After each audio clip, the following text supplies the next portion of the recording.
David, antes has hablado de el viaje del héroe, Ujú, entonces me gustaría preguntarte cuáles son los principales dragones que nos encontramos en este viaje, cuáles ujú. son quizá las principales crisis, habla también si quieres un poco de trauma. Yo te diría, mira, que hay unos dragones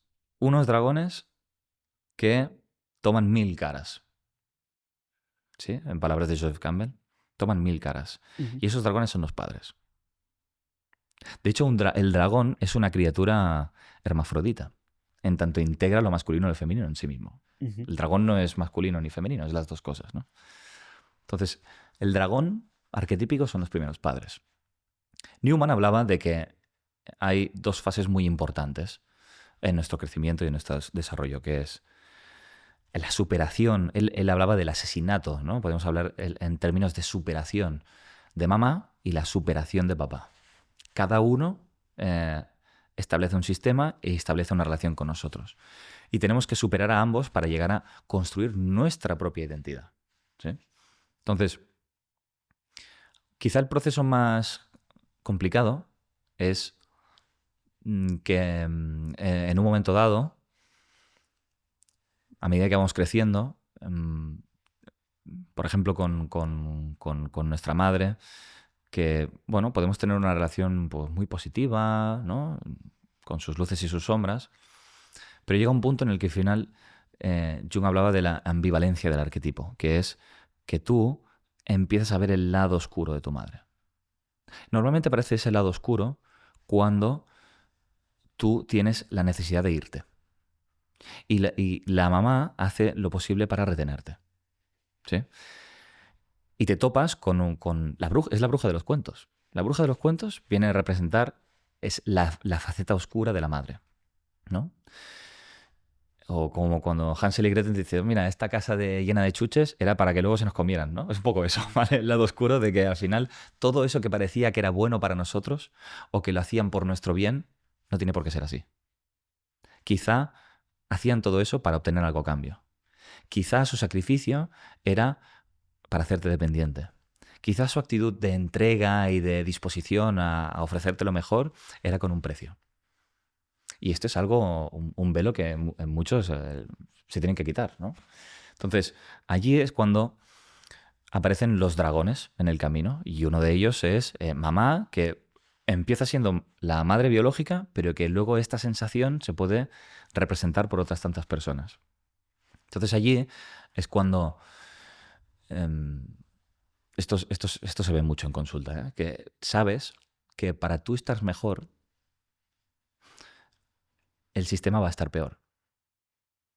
Para tú seguir avanzando, la familia efectivamente va a estar peor.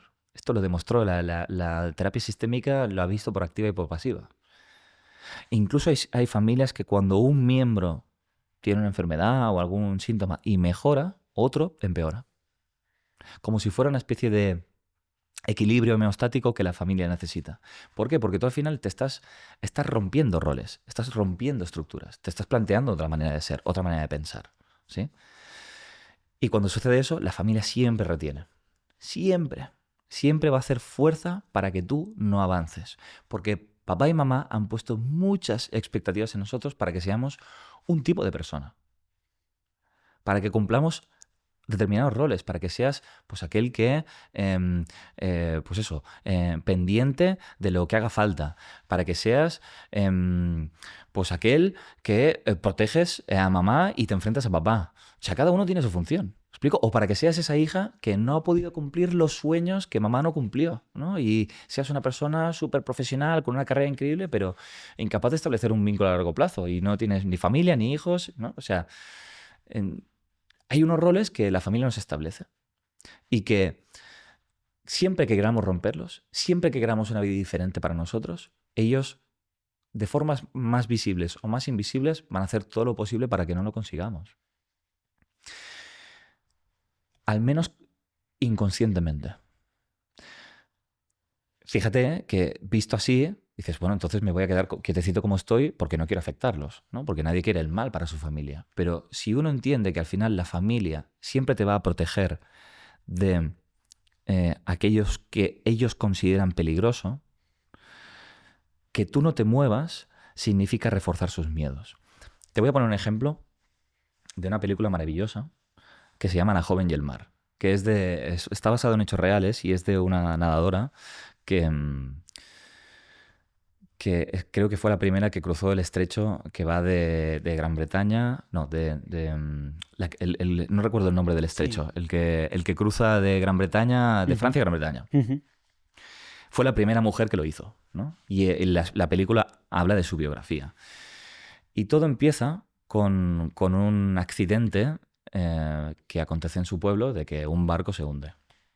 Ella tiene como 6 7 años y aparece en las noticias un titular que es: mueren 87 mujeres ahogadas a 500 metros de la playa.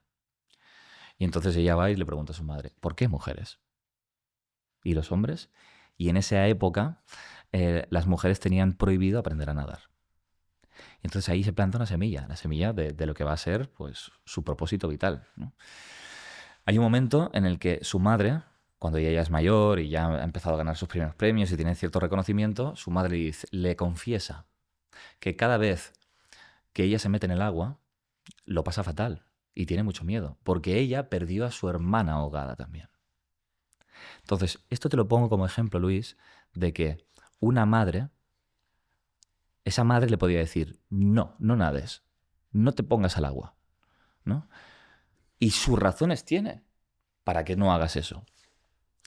Pero muchas veces los límites que una madre o un padre nos impone, en el fondo, son deseos por cumplir de esas personas.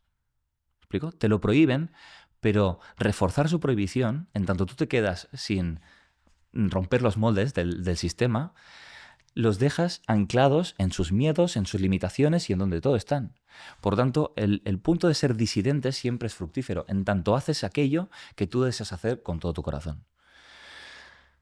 No hay que pensar en lo que la familia espera de mí o cómo yo tengo que ser para que ellos estén contentos. Es cómo yo puedo ser feliz con aquello con aquello que quiero hacer y cómo puedo ayudar al mundo a través de aquello que quiero ser.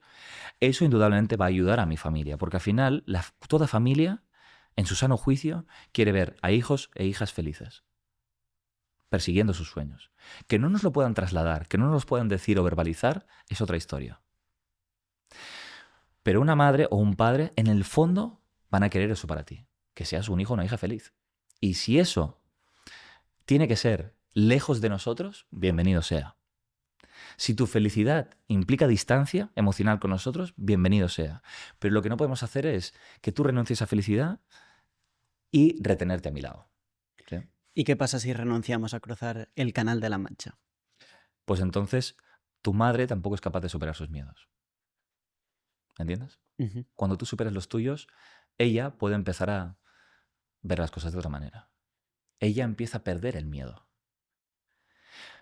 Decía Amado Nervo que el miedo es un deseo al revés. Una madre puede tener mucho miedo a que su hija haga algo de ese calibre. Pero si se lo permite, ella puede crecer a través de su hija. Y así es como la hija honra a la madre. No obedeciendo a sus miedos, sino siendo capaz de desafiarlos. Si te ha gustado este corto, tienes la entrevista completa en pantalla y en nuestro canal. Muchísimas gracias.